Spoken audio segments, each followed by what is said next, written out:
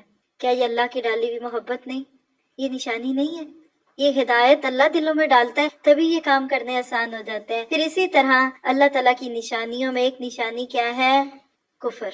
یہ بھی ایک نشانی ہے، اللہ تعالیٰ کا ایک انتقام ہے، کیونکہ کچھ نشانیاں عذاب کی ہوتی ہیں، کچھ نشانیاں ثواب کی ہوتی ہیں، کچھ نشانیاں معرفت کی ہوتی ہیں۔ تو کفر کرنا کسی کا، یہ بھی ایک بندے کو اللہ کی ایک نشانی بن کے ملتا ہے کہ دیکھو جو لوگ اللہ کا انکار کرتے ہیں اللہ تعالیٰ ان کو پھر بھی کھانے پانی دے رہے ہیں۔ پھر اسی طرح ختم اللہ، یہ بھی نشانی ہے، یہ بھی اللہ کا سائن ہے، یہ اللہ کی غیرت ہے۔ تم نہیں آتے تو نہ صحیح، کل تم نہیں آتے تھے، اب میں آنے کی توفیق نہیں دوں گا۔